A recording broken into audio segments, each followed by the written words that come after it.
The buy now, pay later disaster. Let's have a look. Hello everyone, Florian here and welcome to another episode of HeiseSays. Grab your stein of coffee. We're going to have a look at this article from Yahoo Finance just discussing, well, the problems with buy now, pay later. I remember when I was reading, probably a couple of years back now, when credit card spending was going down and I was all excited. But yeah, no, that was just me being naive. People were moving to buy now, pay later. I still remember the first time I saw it. I was at one of those car places, you know. I think I had to buy a battery or something. And I saw Zip Pay everywhere. Like I'm thinking, why do you need to use this to buy a battery? And then I'm realizing some people don't have like $200-300 just able to deploy to something like that. It's kind of sad, isn't it? So the devastating reality of buy now, pay later schemes is a growing problem. The average buy now, pay later debt is $2,200. It's a debt like any other. They dress it up. It's called, I think of it as hipster lay-by. You've got to get out of debt, guys. It's as simple as it is. You don't need the stuff. Aussies are increasingly using buy now, pay later schemes like Afterpay and Zip Pay to buy essentials like food and groceries. A new report by Anglicare Tasmania found there'd been a sharp increase in the number of people with buy now, pay later debts seeking help from financial counsellors in the past 12 months.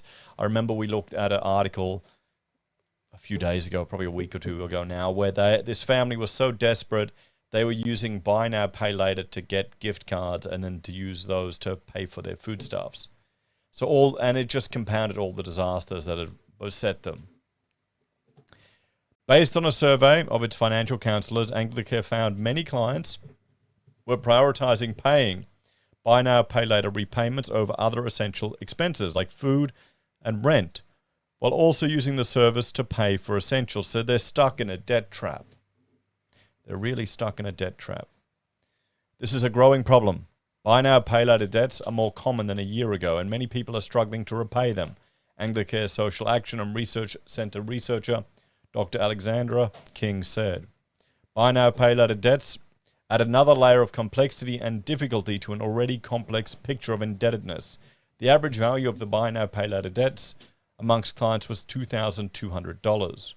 Women under the age of 25 were most likely to seek help for buy now, pay later debts, and many clients had multiple buy now, pay later debts and repayments on the go. You know what it is. It's the way it's marketed. We've seen all the advertising for it. You go shopping, there's Afterpay everywhere, and you think, I want that. I'll just go and buy it, and you don't have the money. And I mean, I guess in my younger days, it was you'd use the credit card to spend more money than you had. And it's a nasty trap to get into. Because here, if you don't pay it on time, I think they charge you fees or other things like that. And I mean, I've avoided it. I don't need it. I think the last time I saw it was buying some computer components. What was it? It was a SATA connector cable for $8, and I could Afterpay it.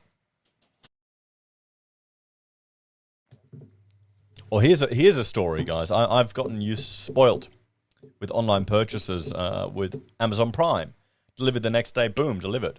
Now, I had to order a new mattress for one of the kids. And I thought, okay, I'll go to IKEA, I'll get some covers, that type of stuff. Meant to come in 2 days, still hasn't. Apparently, it's getting shipped up from Sydney. It's forever. It shows you, I'm spoiled now. If only I could buy IKEA from Amazon. But anyway, back to this. Financial Counselling Australia CEO Fiona Guthrie said the Tasmanian report confirmed what other financial counsellors were seeing across the country.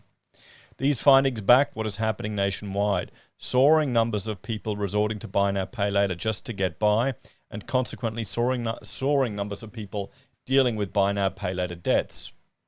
Food is one of the biggest money worries right now. Well, food is definitely getting more expensive.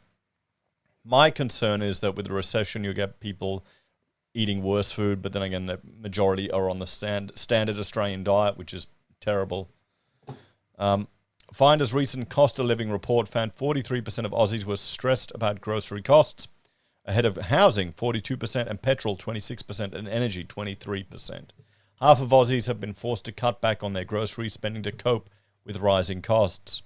Anglicare is calling for better regulation of buy now, pay later products and wants the products to be regulated in the same way as other credit products, including credit cards and personal loans.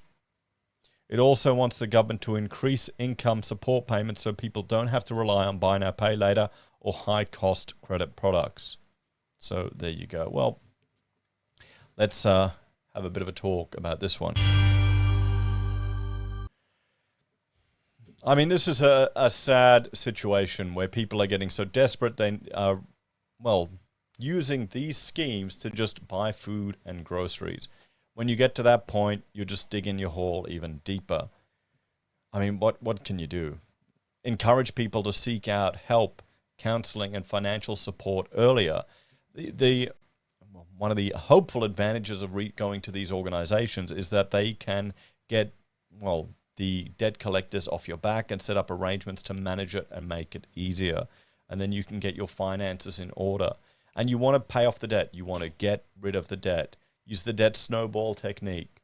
Look at the debts, line them all out, smallest to largest, with the monetary value, pay the minimum debt for everything, the minimum amount for everything, and chuck every bit of extra money you can on that first debt. You know, say you got $100 on some afterpay thing. Destroy that first, then destroy the mechanism of recurring that debt.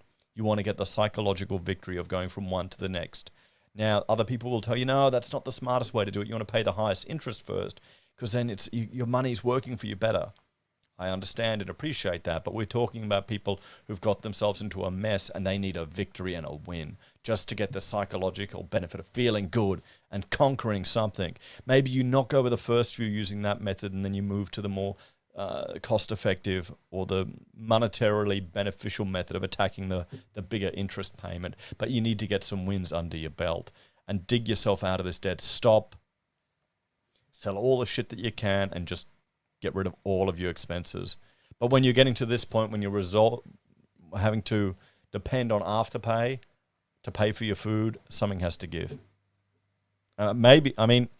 This is going to sound very harsh to the average Australian ears, but maybe you need to go without food for a couple of days to get some money together to make your repayments. Okay? It's not going to kill you. Drink water and salt. Most of us should be completely fine. We've just had it so good. We've got it so good in the Western world. The idea of fasting to save some money or to lose weight or for religious observance, it's so rare to us because we've had it so good. The media will do an article and play up someone having to skip a few meals. It's not the end of the world. There's another option. But somehow I don't think...